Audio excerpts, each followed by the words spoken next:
இந்த படத்தின் தலைப்பு உண்மையிலே ஒரு அருமையான தலைப்பு. அது அந்த கான்ட்ரிபியூஷன் யார் பண்ணியிருந்தாலும் அவங்களுக்கு என்னுடைய மனமார்ந்த பாராட்டுகள். அதே போல் இந்த நிகழ்ச்சிக்கு சீஃப் கெஸ்ட்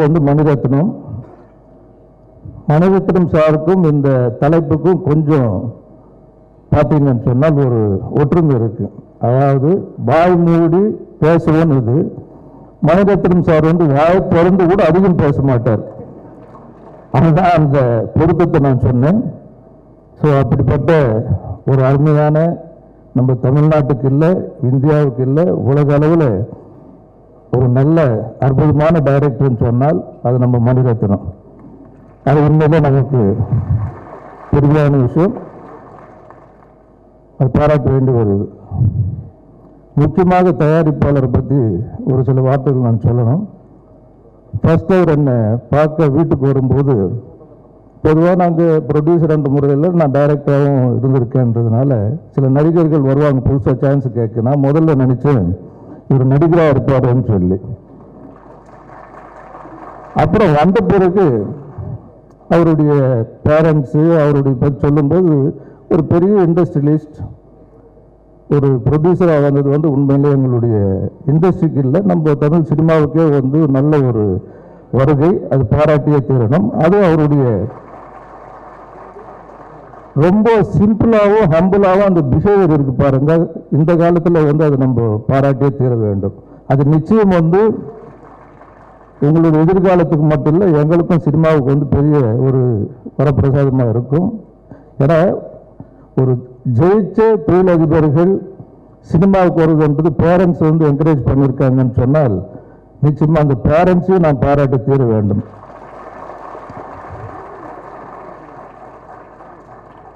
ஆனால் வருண்மணியனுக்கு ஒரே ஒரு விஷயம் இருக்குது. கல்யாணம் ஆச்சா என்னன்னு தெரியாது.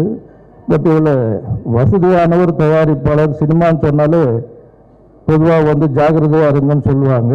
அதனால் நான் சொல்ல வேண்டியதில்லை. ஏன்னா நீங்கள் புத்திசாலின்றது முதல்ல நான் கண்டுபிடிச்சிட்டேன் வீட்டுக்கு பேசும்போது. நிச்சயமாக அதை நீங்கள் ஃபாலோ பண்ணுவீங்க.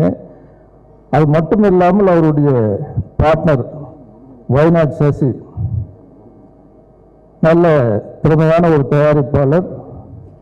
அது மட்டும் இல்லாமல் நான் கேள்விப்பட்டது அவர் எந்த ஒரு விஷயத்துக்குமே லா பேசுவாருன்னு சொல்லி சொன்னாங்க. எனக்கு அதிக பழக்கம் இல்லை. பட் உண்மையில் அது நல்ல விஷயம். ஏன்னா எஜுகேட்டட் பர்சன்ஸ் சினிமாவுக்கு வர்றது நல்ல விஷயம். ஒரு காலத்தில் சமுதாயத்தில் அதிகமாக படிக்காதவங்க யாரோ ஒரு சில பேர் மட்டும்தான் படித்தவங்க வந்தாங்களே தவிர பெரும்பாலும் சினிமாவை படிக்காதவங்க சமுதாயத்தில் ஒதுக்கப்பட்டவங்க தான் சினிமாவில் இருந்தாங்க. ஆனால் இன்றைக்கு சந்தோஷமான ஒரு விஷயம், இண்டஸ்ட்ரியலிஸ்ட், டாக்டர்ஸு, அப்புறம் பைலட். லாஸ்ட் வீக் நான் பார்க்கும்போது ஜெட் ஏர்வேஸினுடைய பைலட் ஒருத்தர் டைரக்ட் பண்ணுறார், ஒருத்தர் நடிக்கிறார். இப்படியெல்லாம் கேட்கும்போதெல்லாம் உண்மையில ஆச்சரியமாக இருக்குது. இதெல்லாம் சினிமானுடைய ஆரோக்கியமாக வளர்ச்சியும் காட்டுது. அதே நேரத்தில் ஒரு சின்ன யோசனை பண்ண விஷயம், கடந்த இந்த இயருடைய ஓப்பனிங்லேருந்து பார்க்கும்போது சக்ஸஸ்னுடைய ரேட்டு பார்த்தா சக்ஸஸ் ஆன படங்களை எடுத்துக்கிட்டோம்னா ஃபஸ்ட்டு சின்ன பட்ஜெட்டில் சக்ஸஸ் ஆன படம், அதாவது வியாபார ரீதியாக பிரபலமான நட்சத்திரங்கள் நடிச்சிருக்கலாம், போயிருக்கலாம், எல்லாருக்கும் லாபம் வரக்கூடிய ஒரு படம் சொன்னால் அது கோலி சோடா ஃபஸ்ட்டு. ரெண்டாவது படமாக எடுத்துக்கிட்டால் இங்கே வந்திருக்கார் சிவகுமார், அருமையான ப்ரொடியூசர். திகிடி, இது வரலாம் திகிடிக்கு அர்த்தமே தெரியாமல் அந்த படம் நல்லா ஓடிக்கிட்டு இருக்கு. ஸோ புத்திசாலித்தனமான அந்த டைட்டில் வைக்கிறதுன்னு உன்னிப்பாக பலர் பேசுகிற அளவுக்கு அந்த படம் வந்திருக்கிறது மட்டும் இல்லாமல் அதில் ஒரு இதுவரை நாங்கள் பார்க்காது. ஃபஸ்ட்டு வீக் என்ன கலெக்ஷன் ஆச்சோ அந்த கலெக்ஷன் ரெண்டாவது வாரத்தில் 2 நாளில் வசூலாகிருக்கு, டபுளாக வசூலாகிருக்கு. ஸோ அப்படி வேர்ட் ஆஃப் மவுத் அந்த படம் எப்படி பரவிட்டு போயிட்டு இருக்குன்னு சொன்னால் அந்த வரிசையில் வாய்மொழி பேசவும் நிச்சயமாக வரன்றதில் சந்தேகமே கிடையாது. ஏன்னா அது மேடை நாகரிகத்துக்காக சொல்லப்பட்ட விஷயம் இல்லை.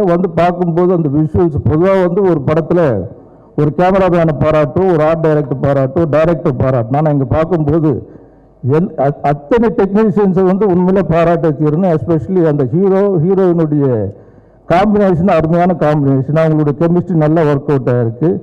அந்த சாங்ஸினுடைய கோரியோகிராஃபிலையும் ஒரு ஸ்டோரி போர்டு இருக்குது. அது ரொம்ப ரேராக இருக்கும். அதுவும் அருமையாக பண்ணியிருக்காங்க. இப்படி ஒவ்வொரு விஷயத்தையும் பாராட்டி தீர வேண்டும். ஆனால் ஒரு தயாரிப்பாளர்ன்றதுனால ஒரு சின்ன அட்வைஸ், ப்ரொடியூசரும் சரி சசியும் சொல்லும்போது இந்த படத்தை பைலிங்குவல் 2 லாங்குவேஜில் பண்ணியிருக்கோம். ஆனால் 54 நாளில் முடிச்சிருக்கோன்னாங்க. ஆனால் இந்த 5 நாளில் முடிச்சிருக்கின்ற ஒரு விஷயம் பாராட்ட வேண்டிய ஒரு விஷயம். ஆனால் அது சொல்ல வேண்டிய நேரம் வெற்றி வேலை மட்டும்தான் சொல்லணும்.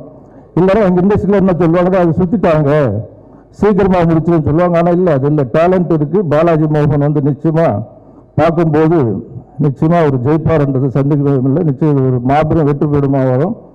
ஆக இந்த படம் நல்ல தேதியில், அது ஒரு முக்கியமான ஒரு விஷயம், நல்ல தேதி, அப்போசிஷன் இல்லாமல் நல்லா ரீச் பண்ணி அதுக்கப்புறம் ரிலீஸ் பண்ணுன்றது என்னுடைய வேண்டுகோள்.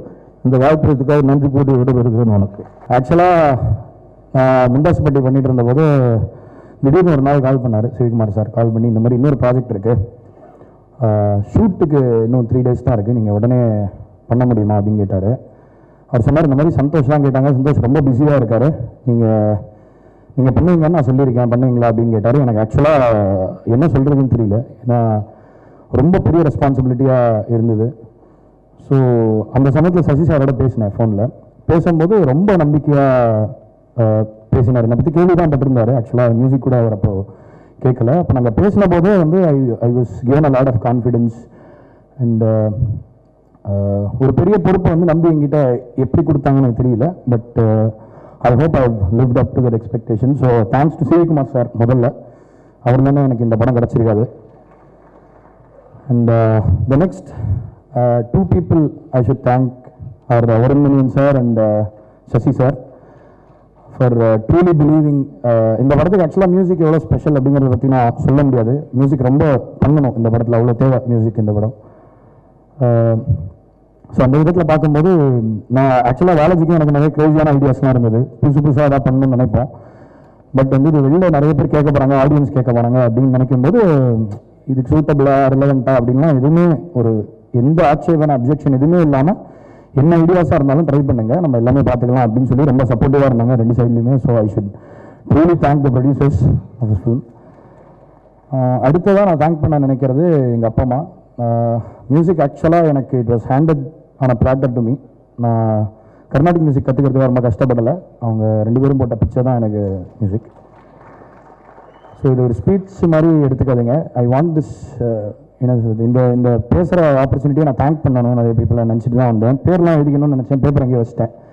ஒய்ஃப்ட்ட கொடுத்துன்னு நினைக்கிறேன், தெரியல இப்போ இங்கே காணும். பட் யார் பேர் தான் சொல்லணும்னு தப்பாக நினச்சிக்காதீங்க.